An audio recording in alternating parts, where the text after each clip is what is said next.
All right, ready when you are. All right, let me go ahead and share my screen.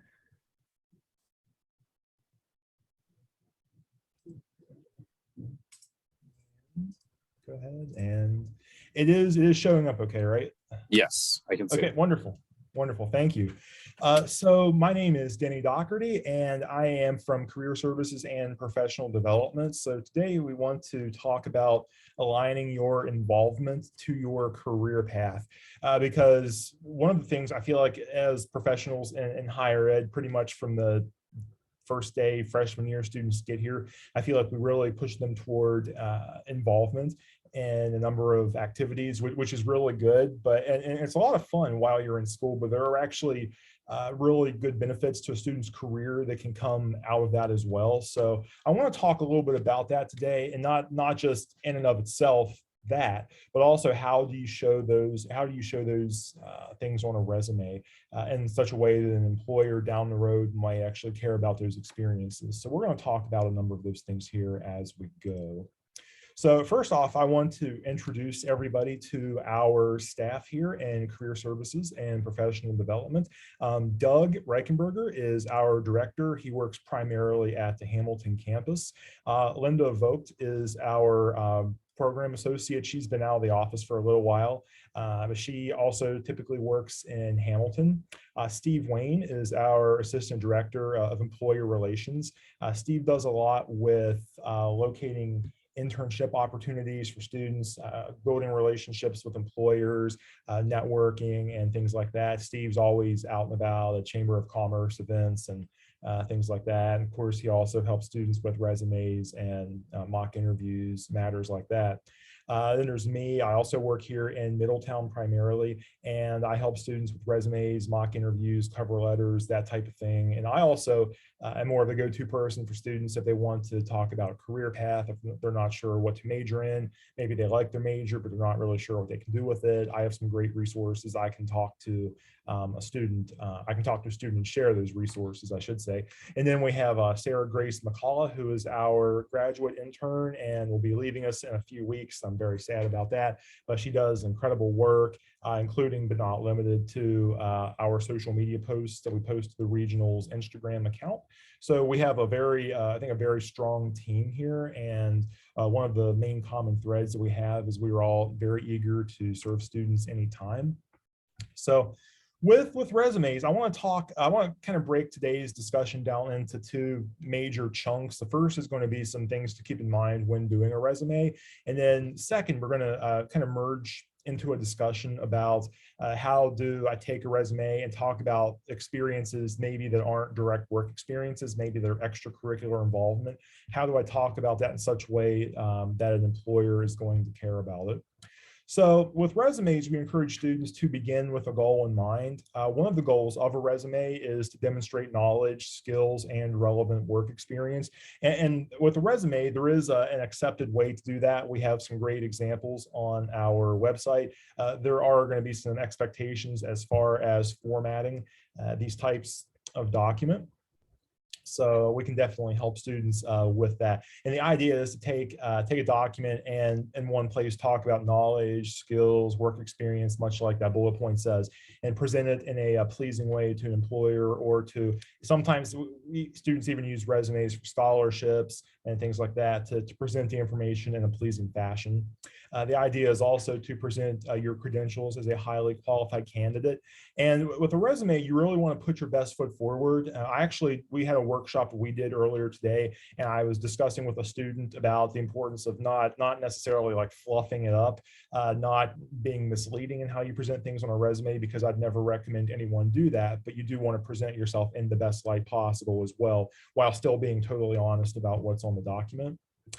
Resumes are also good to make connections between your past work experience and the position that you're seeking, and they can start to even help make a case for why you're a good person for that position.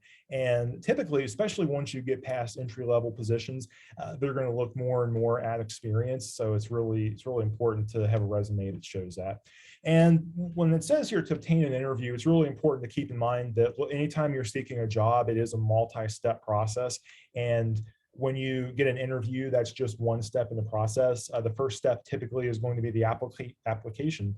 And then we're going to have a first round interview. And it really depends upon where you're interviewing. A lot of times in higher ed, we might do a telephone interview and then maybe a half-day interview for a position. That's fairly common, maybe a third interview.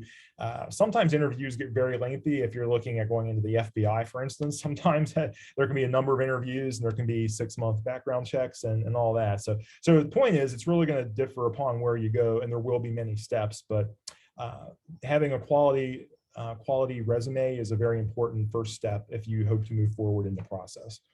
So choosing the best format, 2 basic schools of thought on resumes, 2 basic ways to do it include reverse chronological and functional or skill-based resume. Reverse chronological is, anyone who's viewing this, more than likely, if you have a resume, it's done in reverse chronological. And this is where you talk about not just your education, but also relevant experience, any credentials you may have, whether it's full-time, part-time work, volunteering, anything like that. You talk about most recent, and then you work your way back, reverse chronological. For the average traditional or roughly traditional age college student, this is probably what I would recommend. We also have functional or skill-based resumes, and these have some of the same functions. They tend to focus more on the overall skills that a person brings to the position versus the chronology of one's work history. 2 examples of individuals who may use a functional resume include people with I don't know if I like the word spotty work history, but maybe it's been more inconsistent. Maybe they haven't had the most steady of work histories, or maybe they've even been out of the workforce for a while. And I don't mean that in a disparaging way, because there are certainly legitimate reasons that a person may be out of the workforce for months or years or whatever the case might be. But a functional resume can help kind of draw attention away from that and focus more on the overall picture of skills that they bring to the table. Another group that may choose to use a functional resume is going to be a career changer. So if someone has worked in a career for years or decades and they want to totally shift directions, sometimes this format can help to serve them pretty well. And there actually is kind of a mediator between the two, kind of a hybrid that uses a little bit of both. It's a little bit more, talks a little bit more about experiences in a functional document, but still is heavily emphasized on skills. So you want to have a strong foundation on your document, and some basics here for writing a resume. 1 page is highly recommended. I am kind of in a camp of typically 1 page. I think up to 2 pages for an exemplary student is okay. 1 page is a good minimum as well, because you really want to get to a page, but not every student necessarily should go beyond that. That's really case by case. And I've had students over the years, sometimes even sophomore students, bring me like 4 pages, and I'm a professional with over a decade in my field, and I have a 3-page one. So I've really had to tell students, you need to trim this back. You want to divide content with headings. So relevant work experience, other related experience, education, extracurriculars, awards are some headings that come to mind. We'll talk more about that in a slide or 2. Typically, you want to list information in order of importance. And the most important things, the most impressive things on your resume, you want to save that for roughly the first half of the document. If it is a multi-page document, you want to put that on the top of the first page. The average length of time that an employer is going to look at a resume is around 6 to 8 seconds. So they tend to not spend a whole lot of time on these. So you want a document that's going to very quickly encourage them to keep reading, and perhaps even give you longer than that 6 to 8 seconds. Having some white space on the document is helpful. You can put too much on a document, but I also caution against way too much white space either. For instance, if you have a list of skills, you may want to put that into 2 columns versus 1 really long column and a lot of white space on the other side of the page. So having enough but not too much white space is going to be beneficial. We recommend anywhere from 10 to 12 point font. I like 12 point myself. This is a way where if a document's just a little bit over a page, you can make some adjustments and try to get it to fit to a page. I would personally probably try 11 point before I would go to 10, because 10's getting just a little bit small. I feel a little complaining about small writing, but it's true. We highly recommend no personal pronouns on a resume. So that means things like I, me, and my. Oftentimes you can restate something, you can rewrite a sentence or a profile statement to not include those personal pronouns, but we highly recommend that you do not put those on there, as well as no photos for a number of reasons, including equity purposes. Typically, we try to keep things as even as possible. We try to weed out anything that could be used in a discriminatory fashion. And I don't think there's ever a 100% solid way to do that. But one of the things we try to do is things are very obviously present issues in that area. So you never want to put a photo of yourself on a resume. In previous times, in past generations in the US, it was a little bit more acceptable. To this day, overseas, we tend to see it a little bit more: photos and even personal information, including but not limited to birth date, things like that. But here in the US, we typically we stick to information that's going to point to your ability to do the job, and we really try to not deviate from that. Anytime you do print a resume, we recommend using high quality, like there's like a linen type resume paper, and we have some of that in our offices. We're happy to help you print that anytime. It's also a good idea to save these as a PDF before you upload them somewhere, because as a Word document, they can get jumbled around a little bit, and that can, of course, doesn't really look good for you. So once you save something as a PDF, it's going to tend to not go anywhere. The words on the page aren't going to go anywhere. So we recommend that. And what you'll see a lot of times is if you apply somewhere online, they actually have a PDF converter. So even if your document is a Word document, it will convert to a PDF for you anyway, which will alleviate the problem. So as promised, here are some sample headings, including a career summary or a profile. Some students use an objective statement as well, which for a college student, I think is okay. Once someone gets to be more toward like a junior or a senior, and definitely after graduating college, I really recommend branding yourself with a career summary or a profile statement. To give you an example, mine says something along the lines of experience professional in higher education, experience in blank, blank, blank. It's something along those lines.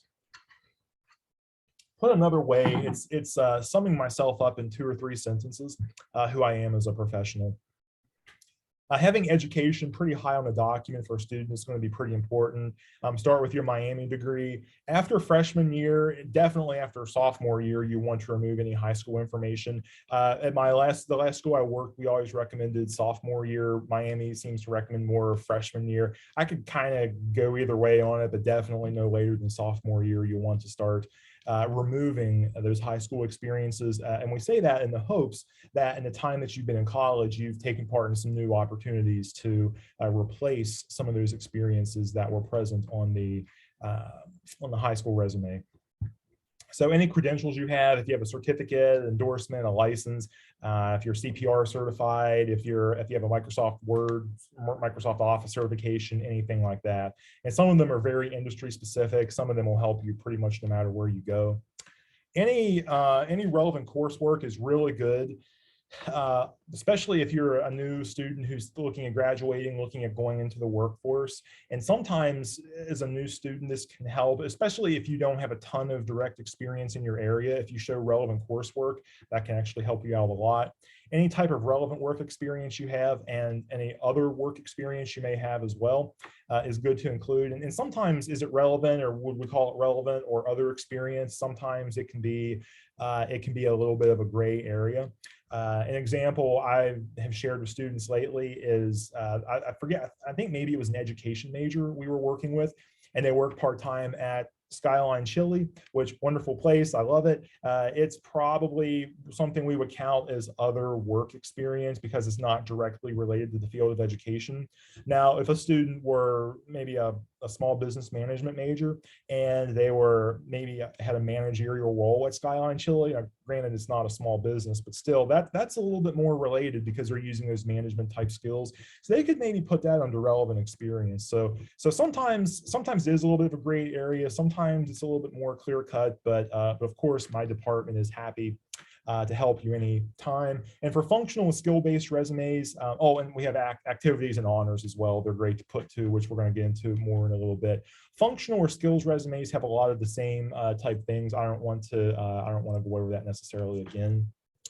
But here you can see some examples of some content. Our department does work with a lot of applied biology majors. So you can see a position here that's listed very well with bullet points, action verbs, talking about what they did in a pharmacy technician position. A couple things here to point out because it's done very well. We have past tense action verbs, which we recommend if you're no longer in the position. If you're still there, use present tense. Yeah, I think it's done very well. So a couple of samples that we have for resumes. Let me see, I'm going to try to pull one up here just for example for communication studies. We can see a lot of these. Headings that are used very well. So let me see. Go back to the presentation here. There we go. So let's go ahead and shift gears a little bit from how to do a resume to talking about getting involved, and then how do I put that on my resume. And I did want to include a little bit of a resume foundation because I know students are at varying levels of how prepared am I with a resume. So I did want to cover just a few basics on that. So let's go ahead and talk about benefits of getting involved, because these are going to show up a little bit later in the presentation as well. I highly recommend, I've done education for a number of years, highly recommend students get involved early, get involved often, stay involved. There's just so many reasons to do it. And some of them are simply it's fun and you meet friends, and that's great. Not talk about that all day long, but the benefits that show up as far as a career path go, number one, to either find or fine-tune your career path. Sometimes through involvement, whether it's a campus organization, maybe volunteering in your community or something like that, you can find out what you like as well as what you do not like. And if you're volunteering and you find out you already don't like a certain area, and especially let's just suppose that area happens to be your major, that's probably a red flag. That's probably something you want to consider. And I have seen students in that boat before, where there's either a class or there's an activity or something that they're not enjoying, but yet they're still majoring in that. And I can't say 100% that it's wrong, but it's at least a discussion we probably need to have, and it's something that needs to be on their radar, something they need to be thinking about. Or sometimes through volunteering, you might find something that you really love. One of the opportunities when I was in school that I took, it was volunteering at an after-school program that was right by the college that I was attending. And I've, other than a brief stint subbing at my old high school, I've really never done K through 12. But that was one of the opportunities that really kind of caused me to think that in some fashion, I really like the field of education. So yeah, perfect example.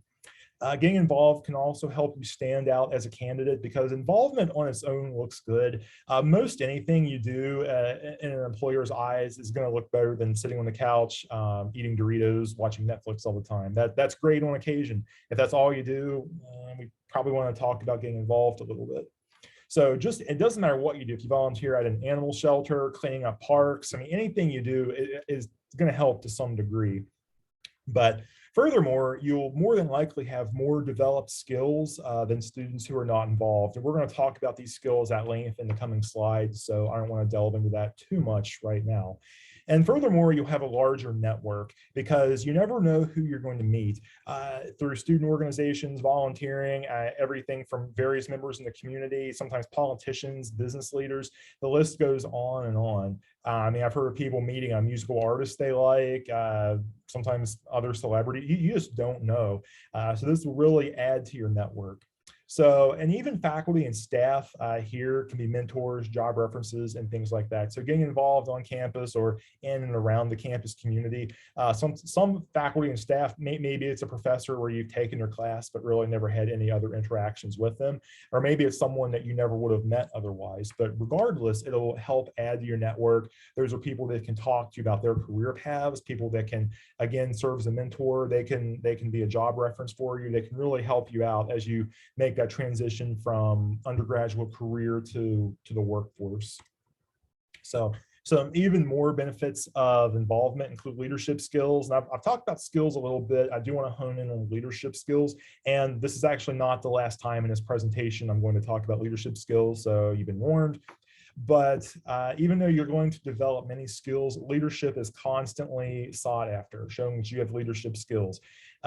Furthermore, as you develop leadership skills, a byproduct of that tends to be more self-confidence. That's going to show up in interviews and on the job. So leadership skills in and of itself is good, but as you show yourself as a more confident individual, especially as a younger person, you might look more like someone that an employer can place trust in. So that's going to do nothing but help you out. It can also demonstrate a stronger work ethic. And I know tons of adults that think kids today, no work ethic, they're lazy. And they were saying that when I was in college. They were probably saying that when my parents were in college. It's one of those things. So I think there's always going to be some naysayers on younger people, but by taking advantage of these opportunities, you can demonstrate that you are a person with a strong work ethic and you're eager to do more than the minimum that's asked of you in your day-to-day life. And also just helping your community. And that's not really the focus of my talk today, but I don't want to leave that out either, because anytime you volunteer, anytime you get involved, whether it's a campus community, whether it's a community in which you live, the community surrounding the campus, good things will come out of that. And sometimes animals, sometimes the environment, someone somewhere will benefit from that. So I never want to glaze over that or overlook the importance of that either. So in talking about skills, what skills do employers truly want? Now, the NACE competencies are going to be a really great starting point for this. Now, NACE stands for National Association of Colleges and Employers. And when you work in career services, this is one of your go-to organizations, because they do things such as polling, surveying employers, and finding out things like this, finding out these 8 areas that employers are really seeking. And then they share that information with us so that we can talk to students at our colleges and universities about this and help better prepare those students for the workforce, so that those students have the skills that employers want. So these 8 competencies include critical thinking and problem solving, oral and written communication, teamwork skills, technology skills, leadership skills, there it is again, professionalism, career management, and global and intercultural fluency. These 8 things consistently, survey after survey, are the most highly sought after things that employers are going to want to see from students. So anytime that you can, whether it's through a part-time job or whether it's through campus involvement or whatever the case might be, anytime you can sum up your skills and try to run it through the lens of one of these 8 areas, it's going to tremendously be to your benefit to do so.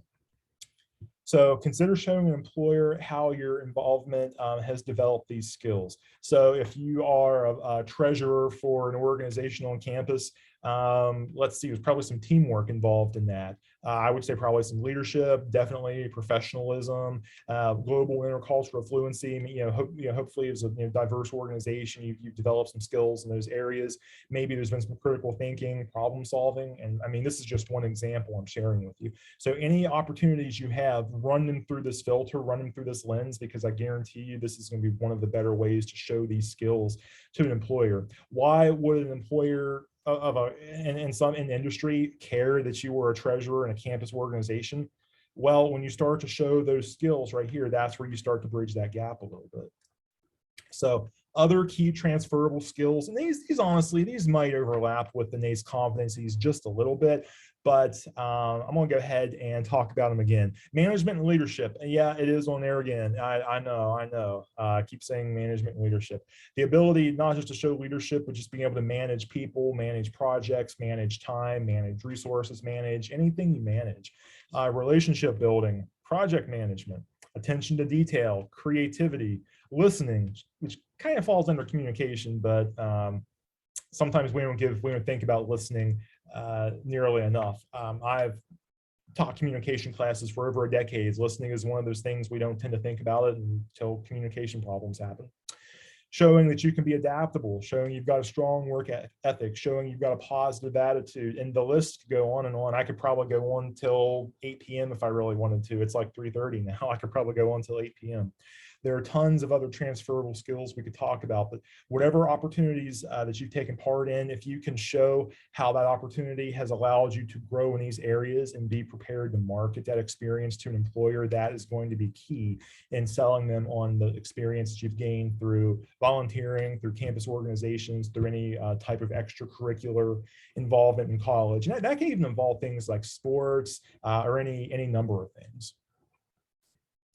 So which skills to market? Because we've just talked about a fairly big list of skills, and we also just said it's nowhere near an exhaustive list. So think about what is common for your industry. So if this sounds fascinating, you really enjoy the idea of trying to market these skills to an employer, but oh geez, where do I start? So let's just suppose that you're an accounting major, you're looking at going into accounting. Attention to detail, that one's never going to fail you. That's going to be very important. A really good example. So you also don't have to guess at this either. Just throw a list of skills on a page and hope some of the spaghetti sticks to the wall. You don't have to do it like that. Okay, you can do things such as talking to people in your chosen field, talking to faculty and staff, interviewing them, and getting a better idea of what employers really want to see in that field. And that can help you think about the experiences you have, which skills to market, and hopefully translate itself into a stronger resume when you're ready to apply for positions. You can also review job postings. Job postings themselves will often talk about sought after skills in a lot of detail. So, and that can help you now thinking about which skills to develop, not just how to market the skills you have, but even what skills do I need to develop? If I'm going into such and such field, they want these skills. I graduate in 2 years. I don't know how I stand with this skill set. Well, that could be something to think about. Let's just say, yeah, I've got 2 years of school left. How can I use those 2 years to continue to develop that skill set? So in doing so, hopefully you can be ready to market the skills when you're applying to jobs. And then again, remember those NACE competencies, a couple slides back. Those are pretty fail-safe. I don't think they're ever going to fail you. Talking about that, those are all things that employers really want to see.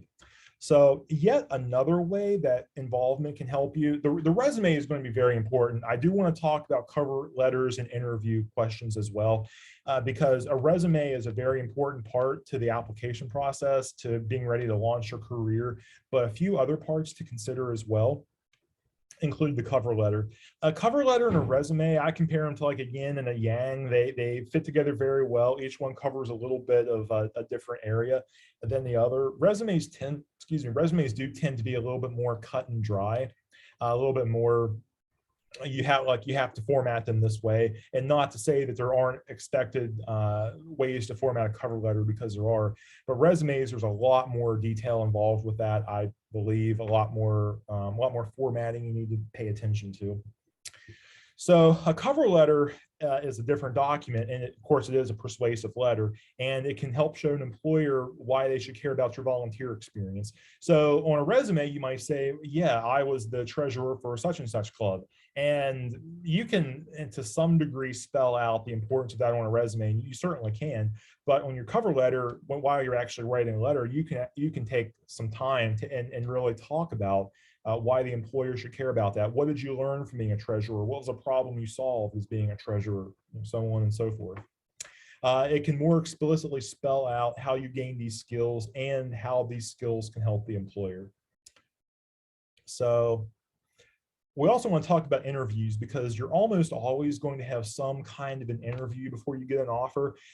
Everyone's hiring these days, so who knows? You could turn in a resume and get an offer. I don't want to say that can't happen. I wouldn't bank on that happening. There's probably going to be at least one interview standing between you and a job offer. So during an interview, many employers use situational questions, things like, tell me about a time you successfully led a team project. So you can, of course, use an example from your class, and a lot of students do that. I've done a lot of mock interviews with students over the years. Class examples presented properly can definitely be very persuasive. However, you can also look to your extracurricular involvement, because not as many students are going to have that experience versus class experience. So it can serve as a great basis for answering this question and many others. So if you're a treasurer for that organization, we keep going back to that example. Interviewer asks you, tell me about a time you successfully led a team project.